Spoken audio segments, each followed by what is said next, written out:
phrase that. Be like, don't worry. I'm a human being. I know.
that's our guy next door practicing. Thank you. Yeah.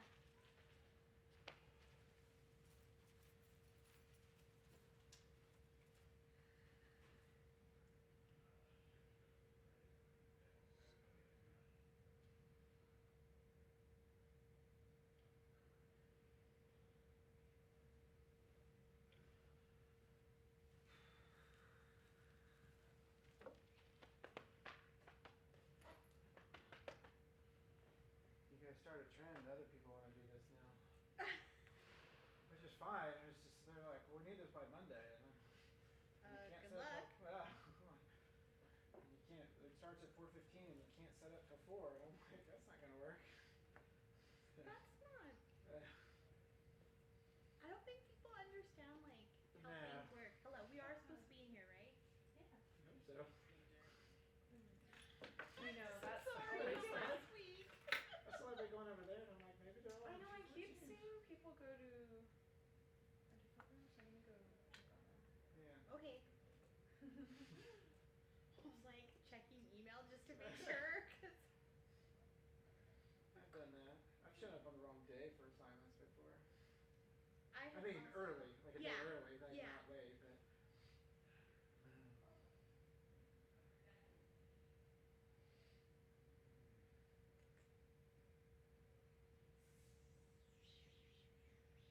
gonna tell you something. You're back? Did you already go? Yeah. Yeah. It's alright. Um. There's a bathroom right by the guard station. Oh. Yeah. It's a handicap stall, Yeah. but it's usually open. I had no idea. Yeah. Right around there, if you go right past the desk. Oh, okay. So did I have something to do? Or? Hi, Hello. how are you? Thank Hey, you. is there still going to be snacks after work? Yeah? Yeah. Upstairs. All right. Mhm. What time is that, 4 o'clock? Yeah, when this ends. When this ends? Mhm. Okay. There you go. So you guys want to plug in your... Yeah. Oh, I thought it was. There was somebody in the other room. Yeah, go for it. Alright, let's keep it in. I've got an adapter for it. That's a nice camera, dude. I know.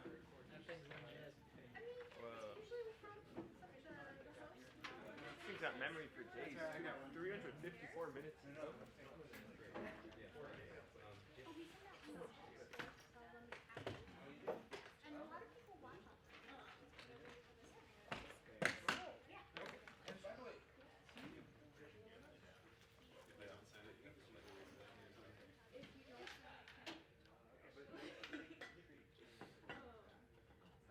Is this one person or a bunch of people? Or? So I'm going second. Oh yeah. I said, yeah, okay, I forgot.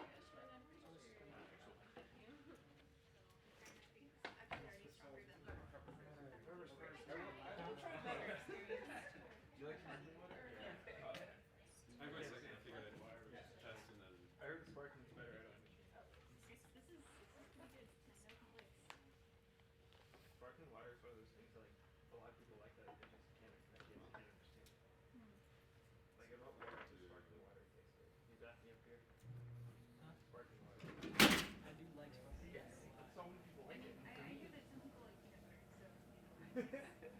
Are you one of the people that find peanut butter totally gross? Yes. We were just talking about how I find sparkling water totally gross. You do? It's just like, well,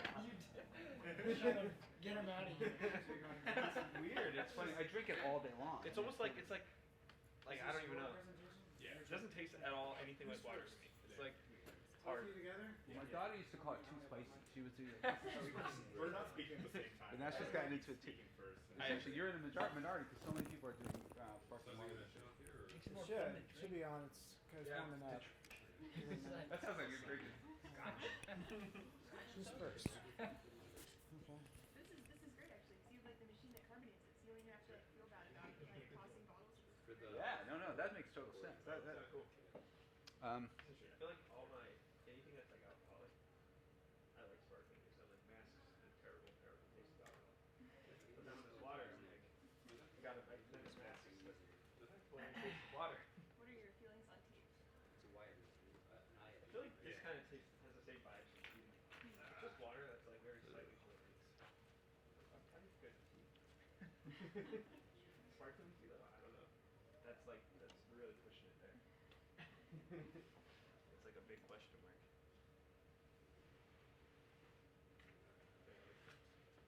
There you go, that's why I have my shirt. Humiliating.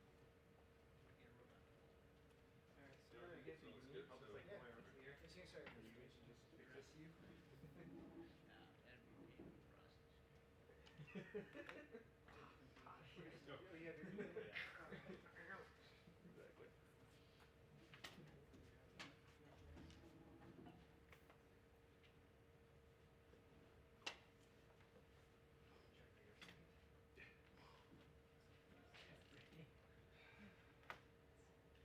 I'm gonna get one of those jackets now.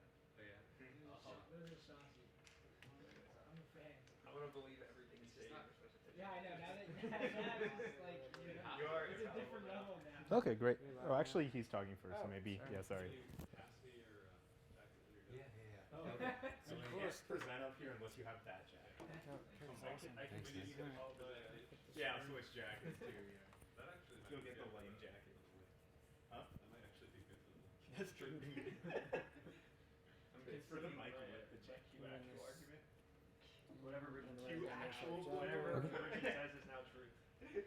The thing is, we have to like switch off halfway through, so it may It's be. fine. I'll just come up and Okay. you can either just unclip it and switch it yourself, or I'll That's what come we up got and do on it. right there. It's fine, unless it's like if you're looking for a smooth transition.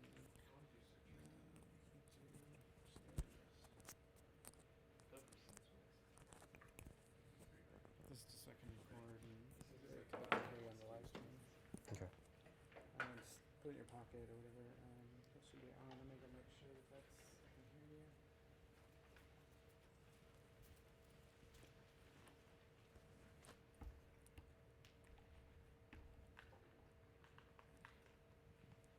Go ahead and just say something. Is it good? Yep. Can you hear me? Cool. Yep.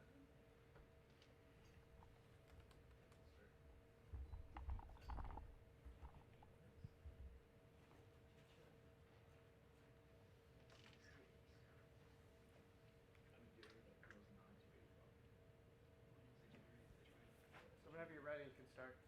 Okay. So we don't Sure, you- start till 3:10. Okay.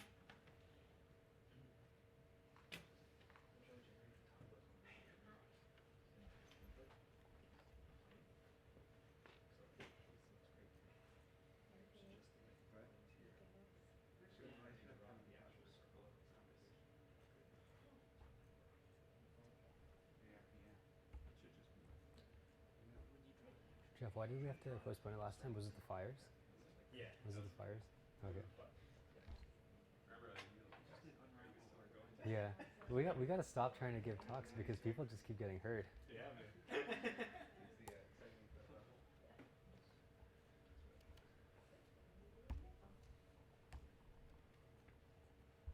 Okay, we got 7 minutes.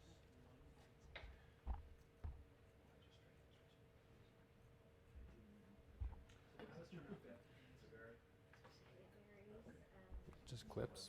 Just clips and you hold on to the other thing. Well, and yeah, when we started, he stayed home. So he did the top, and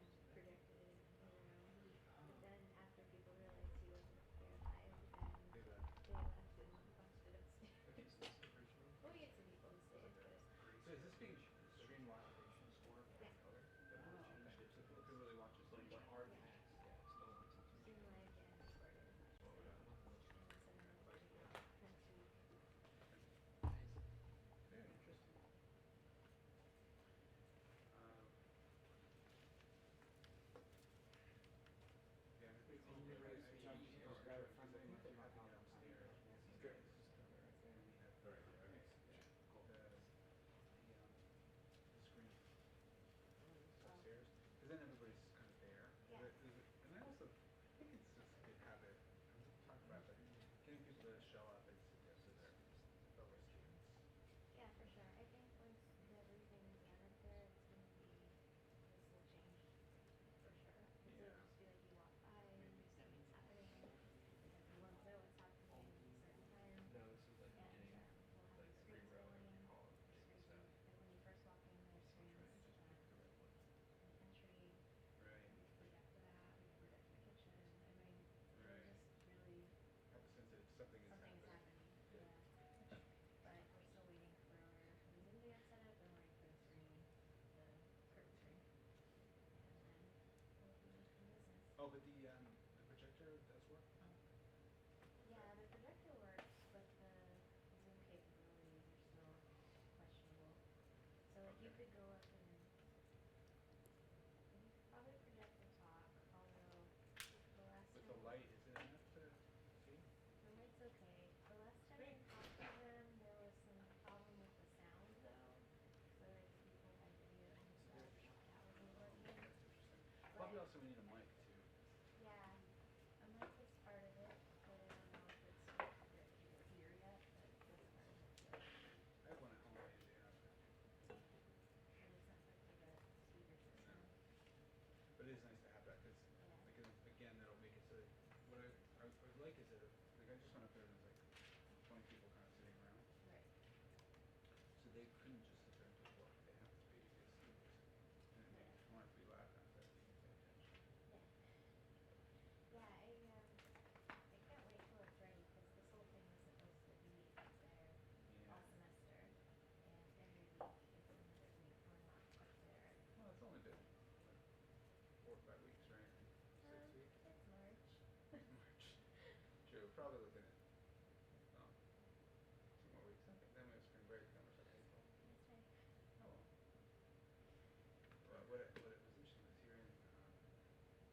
I was a little surprised at the meeting, but it makes sense that we have so much activity at night.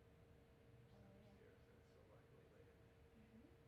Some message was saying it's like a 12 to 5. It's like the busiest time. Like a nightclub. Yeah. Party. But it's great to see. All right.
All right, everyone.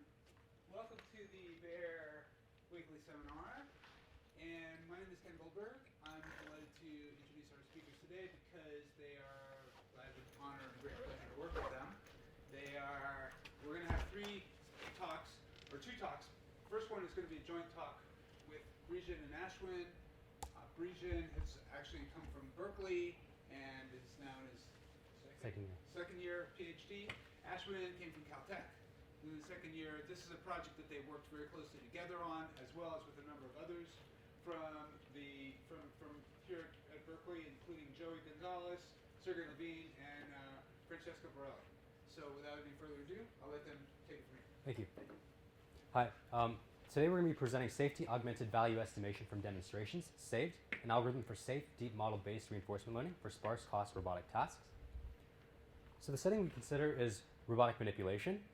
This is very present in tasks such as surgery, so surgical knot tying, for instance. And the issue with deploying learning systems in these kinds of tasks is that we want to make sure that controllers that we develop are safe and reliable and don't damage surrounding tissues or very expensive instruments that we're working with. So we'll revisit this task later on in the talk, but this is one of the motivators of our safe robotic manipulation setting.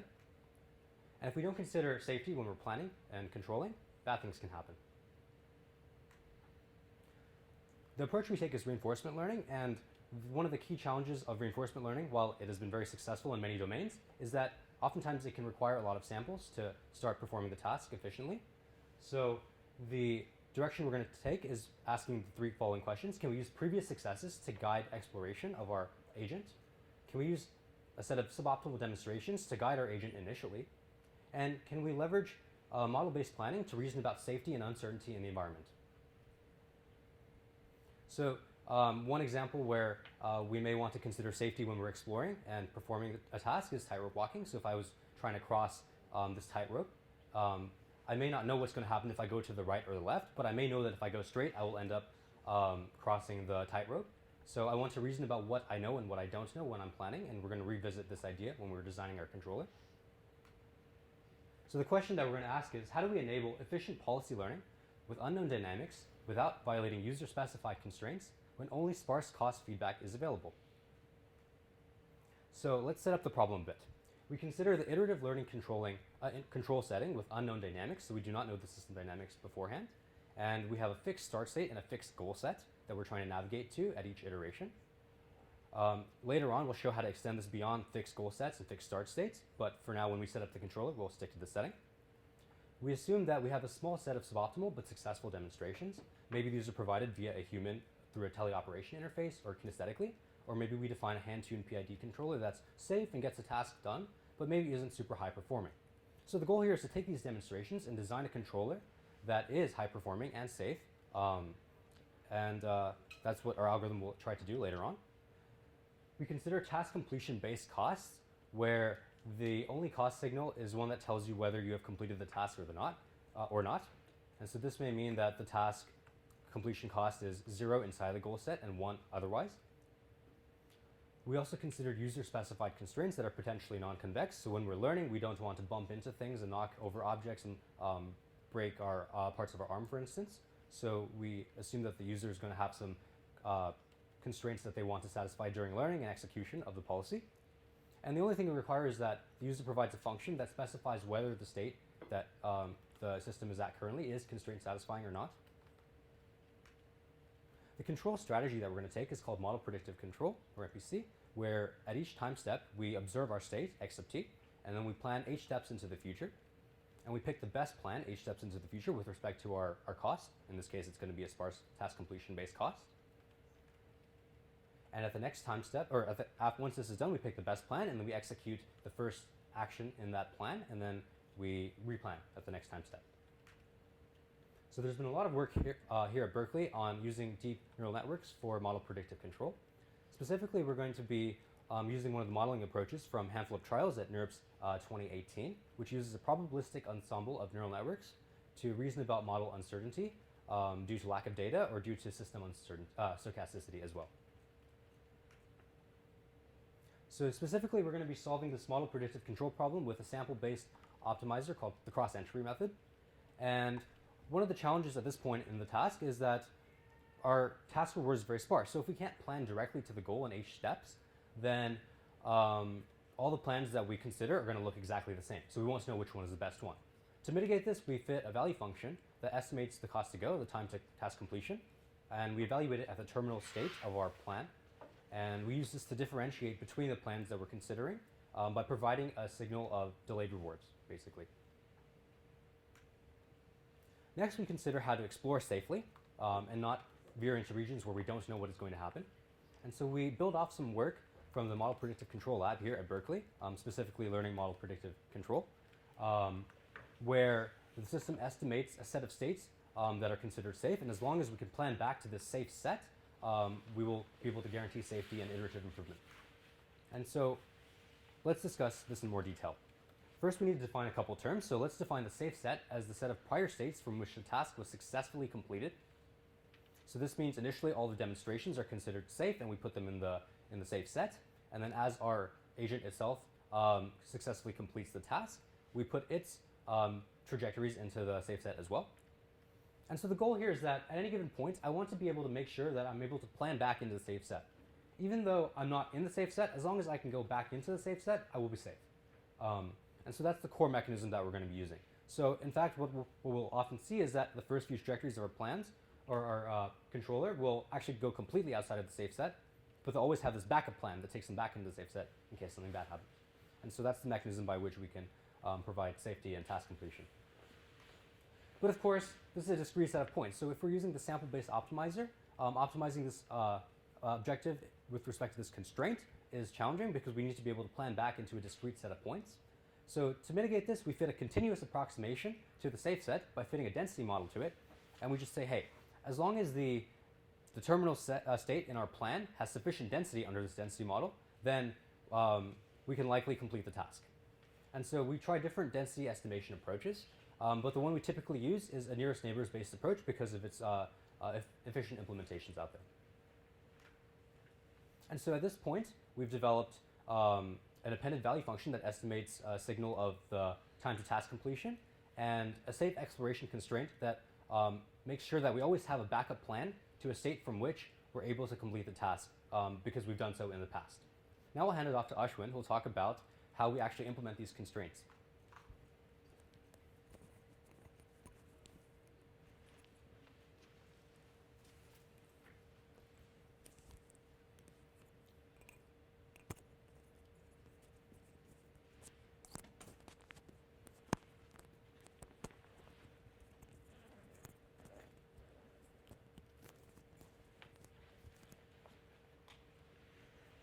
Thanks. All right, perfect. So Bridgen talked about the safe exploration mechanism in Save. Now I'll talk about how we actually enforce user-specified constraints.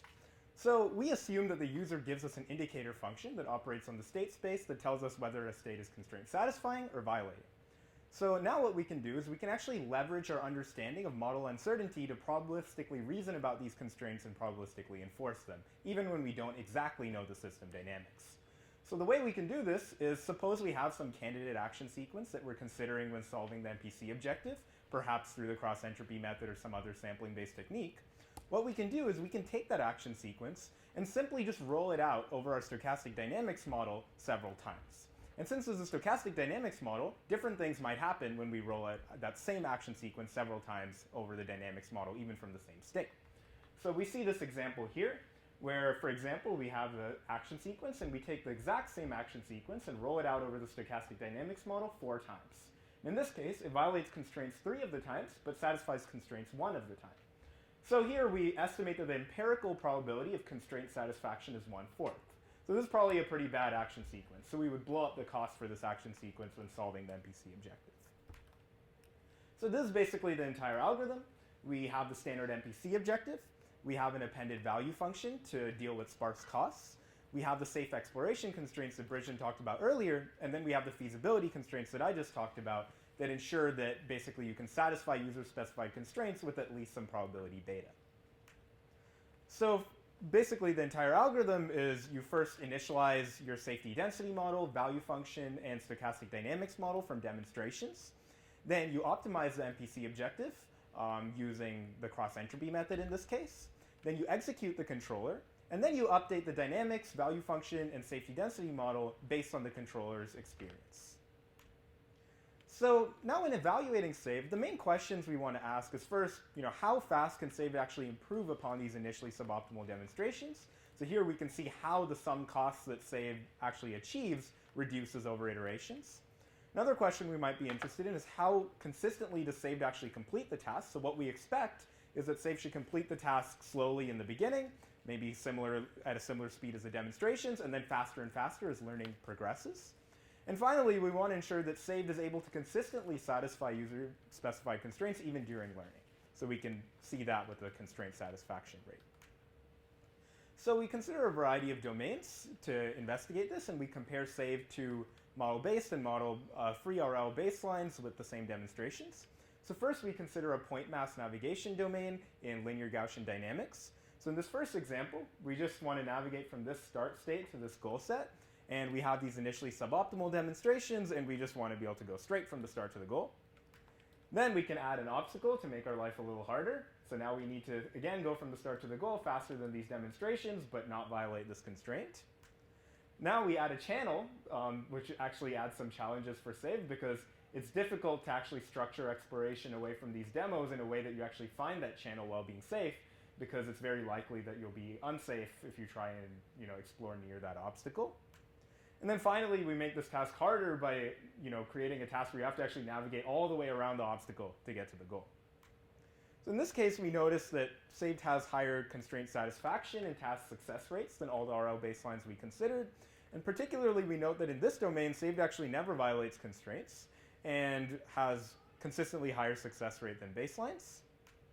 We also notice that saved actually learns much faster than RL baselines, which is interesting because what we notice in this work is that actually the safe exploration mechanism often increases efficiency in learning as well. Because since you're structuring exploration using demonstrations and based on how you succeeded in the past, you're not exploring too widely in the state space. So you actually end up learning the task faster as well. One failure case of saved is that navigation task 3 that I talked about earlier with the channel. There we see that basically what we call PETS dense here, which is a model-based RL algorithm, which we give dense cost to, is able to find that channel and complete the task more efficiently than saved. Now this is not surprising since it's given extra information, and also it's kind of a good property that saved doesn't explore too near that channel anyway, because there's sort of a trade-off between exploration and safety. So if you want to be safe, you don't want to risk going so far from the demonstrations that you reach areas that you've never seen before. We also test saved on a surgical knot tying task on a physical surgical robot. And here the task is basically to tie this knot, and the way we specify this task is we provide a reference trajectory shown in red, which is basically axis aligned. So this is relatively easy for a user to specify or teleoperate or hand code on the surgical robot. And then the goal is to basically stay within a 1 centimeter tube of that reference trajectory while still speeding up the trajectory as much as possible. So this ensures that you continue to tie a knot, but you want to tie a knot as quickly as you can. So here we see that saved is successfully able to smooth out and speed this trajectory. So we see in blue the trajectory that saved learns. So it's able to smooth this out quite nicely, which would be pretty difficult for a human to teleoperate or provide demonstrations for. And we also see that saved is able to consistently complete the task during learning, while baselines make very little progress. So we have a high task success rate and like around 75%, and also a pretty high constraint satisfaction rate. You'll notice that one of the model-based RL baselines here also has a very high constraint satisfaction rate, and that's because we use the same constraint satisfaction mechanism as saved, basically repeatedly sampling trajectories when solving the MPC objective. But you'll notice that the success rate for this algorithm is extremely low. So essentially what it's doing is it's just chilling near the start state and not actually even trying to do the task, because it realizes that's safe. So that's saved, and some open problems that we're considering in the future, one of the main ones is, can we provide any sort of performance guarantees? So what we want to look at is, can we provide guarantees in controller feasibility, convergence, or iterative improvement? It turns out that we actually can, for the same sparse cost function that we consider in this work. For stochastic nonlinear systems, as long as we know the system dynamics, and that the MPC objective can be solved exactly, and that the goal set and safe set are robust, control invariant. If you're interested in this, we can talk about this in more detail after the talk as well. But we currently have a paper under review that actually explores these ideas, and we're looking into extending this more in the future. Another open problem is multi-start, multi-goal planning. So ideally, we want to be able to, say if I have demos from one start state to one goal set, to be able to iteratively expand the controller domain so that I can safely plan from different start states to different goal sets, while still maintaining, controller guarantees. So we actually also look at this in the paper under review, so we can talk about this more if you're interested, and we're continuing to extend this work as well. So basically, in summary, Saved is an efficient policy learning algorithm that operates with unknown dynamics and sparse costs, and we show that we can consistently complete the tasks that we consider in this work and handle complex constraints during learning. So if you're interested, please visit our website, and we'd be happy to take any questions you may have. Thank you.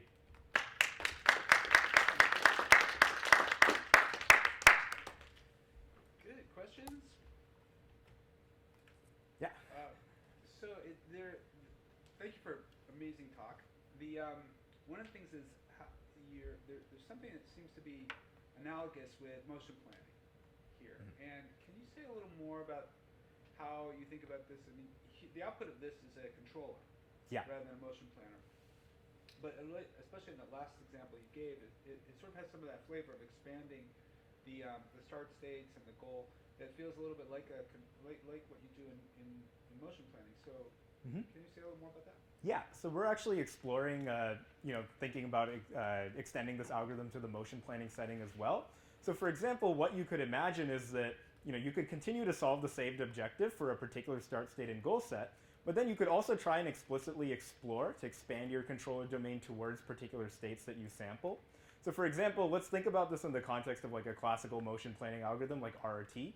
So what do you do in RRT? In RRT, what you do is you have your current tree, then you sample some state in your configuration space, and then you try and expand your tree towards that state.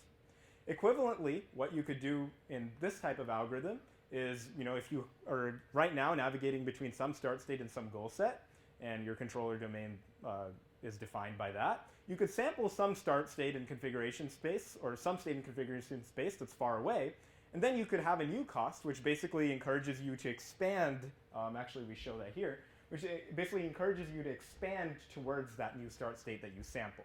So you can basically have a directed exploration mechanism where you can just keep sampling different start states in configuration space and then basically expanding your controller domain in that direction by having a cost function that encourages you to be close to that state. And then you can just keep doing this as well. So this is kind of nice because then you can still, make sure that you can explore safely and, satisfy constraints, but also, bias yourself towards different sampled states. Other questions? Yeah. Yes. So in the expansion process, you talked about how is safety defined when you're expanding? Yeah, so it's still the same idea that you want to be able to plan back into the safe set. So you can think of the safe set intuitively as a set of states from which you've been able to do the task in the past. So for simplicity now, let's consider just like one goal set, right? So say you're always still navigating to one goal set, that we relax this in future work. So say we have this goal, right? Now, what I might want to be able to do is if I have this new start state up here, right, I may want to say, okay, instead of being able to plan from this start state to that goal, I want to be able to plan from that start state to this goal, right? And I could ask that question for any start state. So the way I can do that is I can say, okay, I want to explicitly optimize for basically biasing my trajectory towards that start state, but I'll still have the same terminal constraint, right? The same terminal constraint that I have to end at a state that has high density under my current safe set. So for example, what might happen is on the first iteration, maybe I'll go a little bit more that way, and on the next iteration, I'll go a little bit more that way, right? But I know that anywhere within the safe set, I can plan to the goal. So eventually, my safe set will subsume this next start state, and then I'll be able to go to the goal from there. Yeah, so the objective is very similar as to before. The only thing that changes is the cost function that's being optimized. So before we use like a task-oriented cost function. To do this, we use like an exploration-oriented cost function. Yeah. As long In addition to the task-oriented. Quick question? Yeah. So one of the things that's cool about this is that it generates this controller for something that you might be doing over and over again, right? Could you, if let's say you're in a factory and it's like an assembly operation that you're doing over and over again, is there a way that you could continuously learn, in some sense, that the experience over time would actually help you continue to refine the controller? Mm-hmm. Yeah, so that's the idea in Saved in general. So for example, in the factory setting, as you described, maybe like if you have a pick and place task, like where you're trying to move one object from one bin to another bin, maybe it's easy for you to like hard code something that's constraint satisfying. So you may know that, you have some big block over here and you can just, create some axis aligned thing that just goes up, left, down, right? Which might be easy for you to hand code, but it's definitely not optimal or fast. So then what you can do with the same sort of safe exploration mechanism we discuss here is you can just basically just keep exploring outward from the safe set first defined by your demonstrations and ensure that you can keep planning back into where you were able to do the task before. You keep doing that over and over again, and you should keep speeding up. Yeah? Were you able to try this having a novel start state and goal set for the channel task by chance to see how it performs on that? Yeah, that'd be cool. We have not tried it on the channel task yet. We've actually tried it on just the unconstrained point bot navigation task. Or actually, no, we had just the big block. Yeah, we had the big yeah, block. so not the channel one. And then we also tried it on a reacher task and an inverted pendulum task. But we'll look into that. That would be cool. It would be cool because maybe we'd be able to discover this channel. Yeah, that'd be really cool. Yes. Sorry, I keep thinking of things. One is, what if you actually run a motion planner first? Let's say just instead of the demonstrations, you run a motion planner to get some demonstrations, if you will. Yeah. Now, those are going to be suboptimal, but they'll at least get you there. Right. Could you do that? Yeah, you could use that. You basically use this to like smooth out the trajectories from the motion planner. Yeah. Right. Okay. So people often use like optimization style techniques to do that as well. We can use this. But here you get to a controller at the end. Right. Yes, Not just we'll get a smooth controller motion. too. Yeah. Yeah. A safe controller. Yeah. Great. Okay. Excellent. Thank you, gentlemen.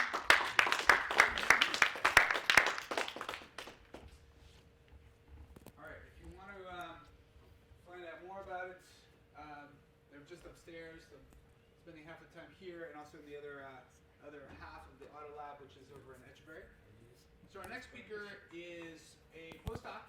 He did his undergraduate at UNC, and Berkeley. Actually, but his undergraduate was here at Berkeley. Yeah, he's another Cal grad from EECS, and then he went to UNC for his graduate study under Ron Alterovitz, and then he joined us just about a year ago, 9 months ago, and has been as a postdoc in the lab.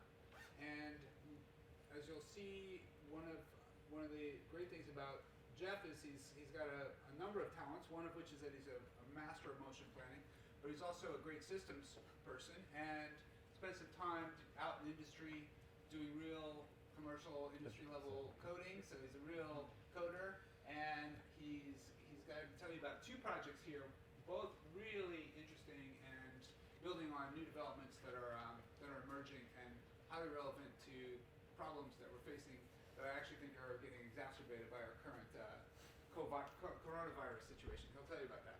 So, Jeff. All right, thank you for the introduction. So yes, I'm Jeff Ignowski, and I'll be presenting two projects, Fog Robotic Serverless and Deep Grasp Optimized Robot Motion Planning. So the overview is that first part I'm going to be talking about scaling motion planning using the cloud. So this is actually kind of a natural tie into the previous talk about some directions we can take in future work. And then the second part, as Ken said, is kind of increasingly relevant for our current times as we start to think about staying home and getting our Amazon delivered to us and putting a huge burden on how does Amazon scale to the load that COVID's going to give them. So we want to be able to apply deep learning and optimization to speed up the pick and place operation. So brief overview, motion planning is the problem of trying to get from point A to point B while avoiding obstacles. And what I'm showing here is a simple 2D problem, but really we want to be able to apply this high degree of freedom. Robots where we'd be planning in their configuration space. So for example, this robot would have maybe up to 20, 25 degrees of freedom that we'd all want to plan in our motion planner. So going back to the high level objective here is we want to be able to do motion planning quickly. And as we have discovered in prior research, as many others have discovered in prior research, is that as you increase the dimensionality of the problem in motion planning, it increases exponentially. So this really motivates us to look at compute and AI-based solutions. So back to our motion planning problem.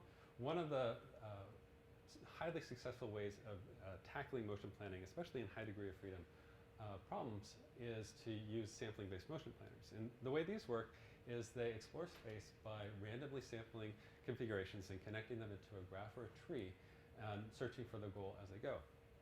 And in prior research, we've looked at using cloud-based motion planning. So can we move all this to the cloud and benefit from the high-performance computing that we get there? But one of the things that we've observed in reality is that motion planning compute demands change over time. In specific, if we imagine this fetch robot pictured on the right going around and decluttering, say, Berkeley Way West, as it moves between offices, it doesn't need a lot of CPU power. It's a three-dimensional problem for it, and it can navigate to it using its onboard CPU. But when it gets to a decluttering task, like say it has to pick up this bottle from the desk, it might need to use a lot more computing power to compute that solution. So viewed another way, over time we might see that our compute requirements vary depending on where the robot is. So for example, it might have a simple motion planning problem, in which case it uses a small spec of computing, then it starts moving, in which case it's not using a lot of computing at all. Maybe it gets a complex problem, then it solves it and starts moving again. And maybe it gets to some astronomically complex decluttering task where this otherwise well-organized desk needs this small obstacle removed from it and requires an immense amount of computing. But these sporadic requirements of computing really don't play well with like the cost associated with it. You could have an always on high-end computer in the cloud or locally, but these short bursts of compute really would be an inefficient use of resources. So that motivated us to look at using serverless computing. And the idea of serverless computing is that you have a single function computation without a dedicated server. And you get billed on the order of hundreds of milliseconds instead of hours usage. So our motion planning problem would be, our function, our Lambda function would take a motion planning problem as an input and produce a motion planning solution, so a path for it to take. But one multi-core Lambda really is not going to help us with our problem. We really want to be able to use a lot of computing. So we have this proposal to use multiple multi-core Lambdas to work in parallel to compute a single motion problem quickly. And to do this, we propose an algorithm that's based upon PRT star and C-Force, which combine multi-core parallelism within a Lambda and multiple Lambda coordination. So I can go into details in person if you'd like, but high level what it does is that each individual Lambda will explore the space very similar to the other ones, but with a different random seed. And by using these different random seeds, they explore different parts of the space, but they can efficiently share information to explore the space faster. So with 3 motion planners, it might look like this, and we can extend up to 15 Lambdas or even hundreds of Lambdas, where these all exploring the space differently. But as you can sort of see, this yellow bubble gets transported between all of them to share information about how to explore the space faster. And when we put this onto the Rise Labs serverless system, we can see how the results play out in the motion plan. So on the bottom axis, we see here the compute time in seconds. And on the y-axis, we see the total cost of the motion that we produce. So we're using an asymptotically-optimal motion planner, so the longer we run it or the more compute we give it, the better solution it produces. And with just 10 Lambdas, we see a convergence rate like this. So the cost goes down modestly over time. And if we put it up to 100 concurrent Lambdas, we can see that we get a much better cost, much faster, and a better convergence rate. But the more interesting thing to do here is to draw a line across and say at the cost that we get at 60 seconds is roughly equivalent to the cost we get with 2 seconds of compute on 100 functions simultaneously. So we can scale really rapidly to compute really quickly these motion plans that would otherwise take a long time on a robot. So we apply this in a physical scenario where we have the fetch robot that's tasked with grasping this bottle. And we ran it with several different setups. So the first setup on the left is running on 1 Lambda, which is pretty much equivalent to it running on its CPU internally. Then we have 10 Lambdas or 10 executors and 100. And we can see that with 100 we get a faster motion with the same amount of compute. With 10 we get not as fast, but if we actually compare it to the robot or a single executor by itself, it's actually still sitting there and computing while these other guys have actually solved the problem. So I'm going to move on to the next paper projects that we're working on. And this part is applying deep learning to optimization to speed up pick-and-place operation. In this project, we're calling GRASP Optimized Motion Planning, and it aims to speed up motions and pick-and-place operation. And if we look at the picking pipeline in these logistics automations operations, we typically break down the process into imaging, segmentation, GRASP analysis, and then there's a pick motion and the place motion. But in reality, we're starting to see our actual time go like this, where imaging and segmentation and GRASP analysis have been sped up so much that the bottleneck is really on the motions that the manipulator arm has to make. So we looked at how to make this an optimized motion planner that can do faster fast pick-and-place motion with smooth trajectories subject to the GRASP analysis constraints, obstacle avoidance, and joint limits. And so we start off with the notion that we get a GRASP analysis for picking up some object, let's say this mug right here. Now GRASP analysis, like Dex-Net, will provide you an antipodal GRASP point, or 2 points of contact for the object to pick up. And typically, this will be then put into a GRASP for the robot to pick up and move it around. But what we observed is that this GRASP point actually implies a degree of freedom about the GRASP. So we actually have all these available pick points or pick configurations for the robot that are all valid according to that single GRASP analysis. So incorporating that into an optimization scheme, we look at saying, let's optimize a trajectory where the trajectory is on the right, our tau, which is a sequence of configurations, and we want to say minimize the sum of squared accelerations over this minimization. We have to be subject to the constraints of the robot, so we can't exceed the bounds of its configurations or exceed the velocity limits or the acceleration limits of the robot. And we want to make sure that this trajectory is dynamically feasible, so we also encode MPC-style dynamic constraints.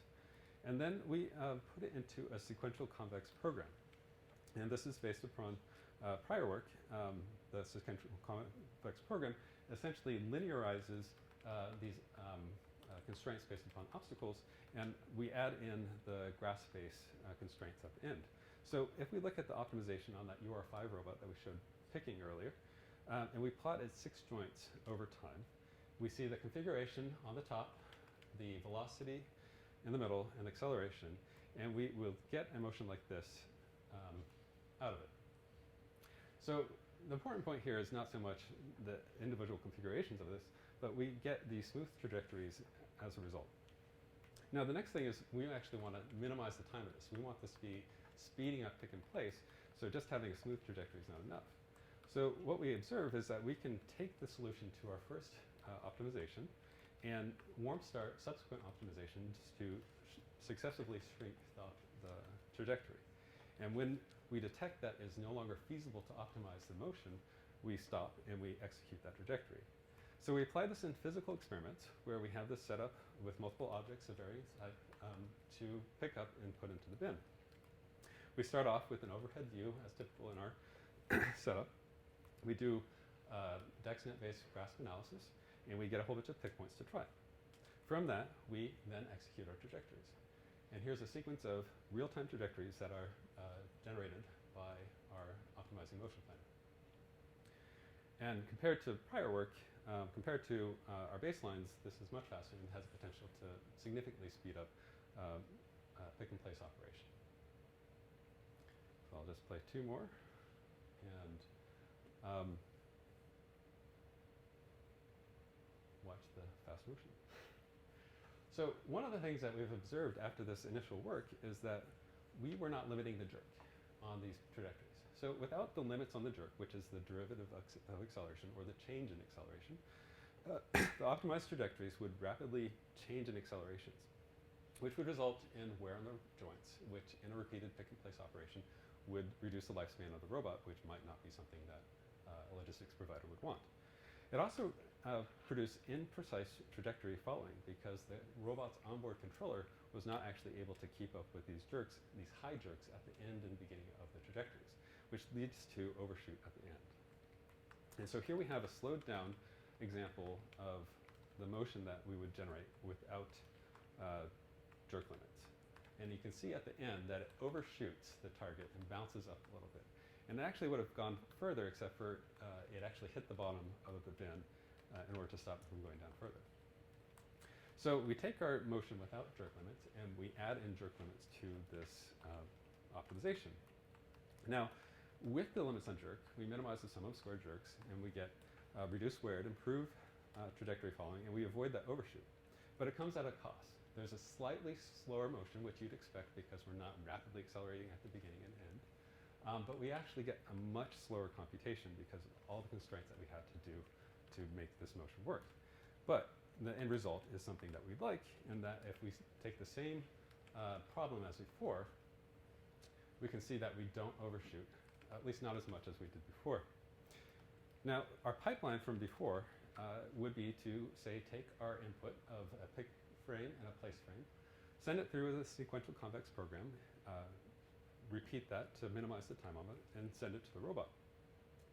With the jerk minimization added to our grasp optimized motion planner, we would see a histogram of our compute times that looks like this, which is not exciting if you want to do sub-second motions and compute them in, a median of 25 seconds. That's just not useful.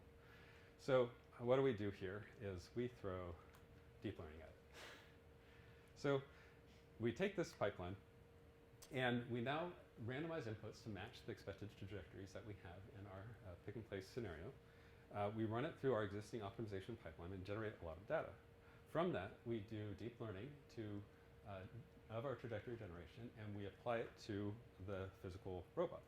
But as you might expect or predict, the result is not always good trajectories, that we violate constraints. Since we have such a tightly bound time-optimal motion plan that we're trying to achieve, we tend to avoid, with this deep network, we tend to hit kinematic, dynamic, and obstacle constraint violations. So what we observed is that we had such success with warm starting our optimization before, is that we can take the output of this neural network, clean up a little bit for the warm start, and then send it to the exact same sequential convex program that we had before to get a motion, a trajectory that does not violate constraints, and then run it on the robot. So here we have the histogram from before, and you may not be able to see this, but after going through that subsequent process, I'll just zoom in on that little section, we get much faster trajectory generation. So we've gone from median of 25 seconds to a median of about 80 milliseconds to compute a motion. So we have some open problems. On the serverless side, we want to look at scaling this up to thousands of concurrent lambdas for very short intervals, which, could we get meaningful scaling with 1,000 lambdas for 60 milliseconds? Basically, 1 CPU minute, just massively concurrently scaled. On GOMP, we want to be able to improve our deep learning for faster warm start.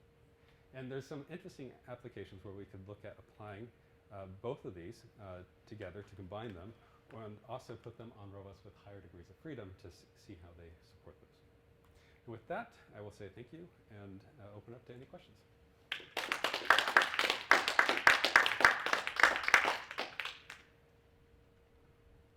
Yeah. With regards to the overshoot problem, is there a reason, why didn't you initially go with,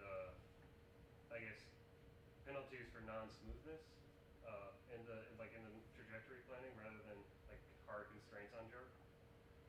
So penalties for non-smoothness. I guess, so I was seeing, in the trajectory of the acceleration, it basically says, okay, go as fast as possible, and then immediately, hard brake, right? This one. Yeah. Yeah. I guess my question is, you're losing smoothness, and you wanted smoothness to begin with, right? That looks less smooth on the right. So it is still. So on the right, it's so this is the. That's jerk. Yeah, this is a jerk. So we still have smoothness. We actually, maybe have a little bit more smooth trajectories. Okay, yeah. I thought this was the accelerator. Yeah, that makes sense. Yeah. Any other questions? Yeah. So for picking up multiple objects, do you use one trajectory to one start each of the beacon motions, or? So for the original version, for these trajectories, you mean? Yes. for these ones, we essentially start off the optimization with a linearly interpolated or spline interpolated motion between the start and end points, and then do the optimization from there. But each successive time minimization step warm starts from the previous step. So we say, for example, start off with 1 second, and then we shrink it to, let's say, 59. I should have said 1 minute, and shrink it to 59 minutes, 59 seconds, or whatever. And from that step, we warm start based upon the previous trajectory to the next one. And you can see, I can go back to that those slides with the trajectory. You can see that as a result of this process, the trajectories don't really change much. They just kind of start hitting limits. So in particular, we start to see that we've now maxed out the velocity and acceleration at multiple points in this, which is what we want to see and expect in a time optimal motion. Yeah? So one thing is you're going all the way to this end point, but it looks like at a certain point you could let go and use ballistics to just sort of assume it's going to fly into the bin. If you really cared about time and and the objects weren't fragile, could you essentially truncate this earlier? Because essentially I'm just trying to think of some capture range where it's like you picked up enough momentum, inertia, that you would open that gripper and just assume that the part could go, and you could mount the gripper and go back to the next object. So that's something that I've really wanted to do. And we have ideas on how to do them. What I understand is logistics companies don't like their objects thrown around.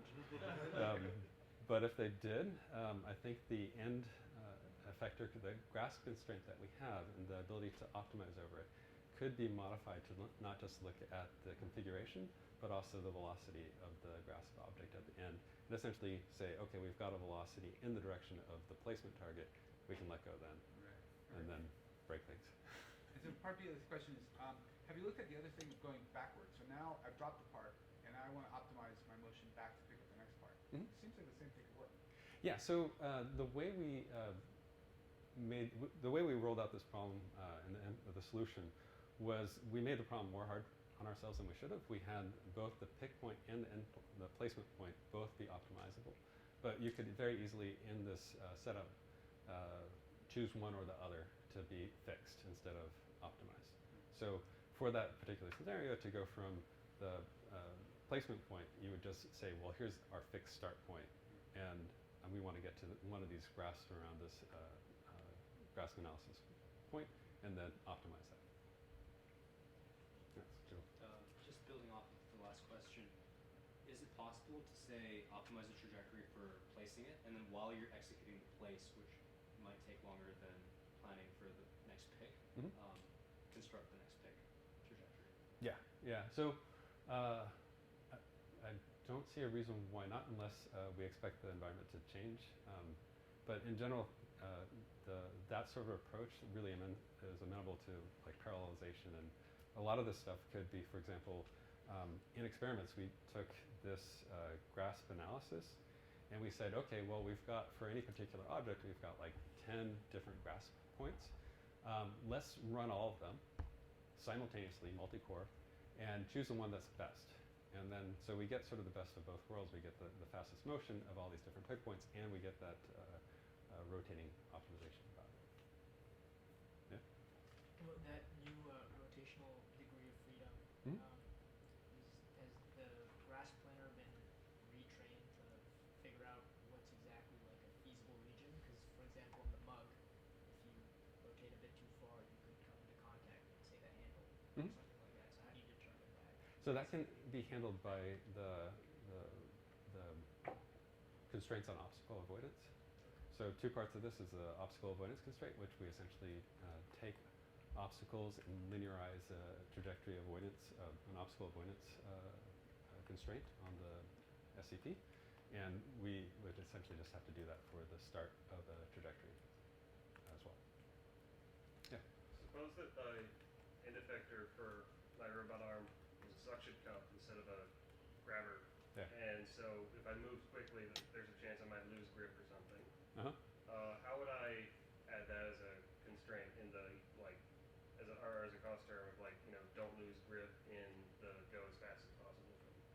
Or would that even be a problem? So from what I understand, it will actually be a problem, and it's something that we're looking at in future research. But essentially what you're talking about is that you've got a shearing force that if you go tangentially to the contact normal, that you're going to potentially slide right off. The perhaps saving side of this is that maybe you have a large flat surface that would not be that bad. But we do want to integrate that sort of constraint in here. The funny thing is that the direction I thought you were going with that question is that we have this notion that with the suction cup, you also have this degree of freedom of rotation about the suction cup normal, contact normal, which we could apply very easily to this method as well.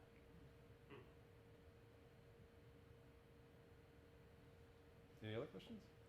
Good. On that excellent note, thank you very much, Jeff. All right. Now we have drinks, food, All things. all things. Okay, so we're up on the 8th floor.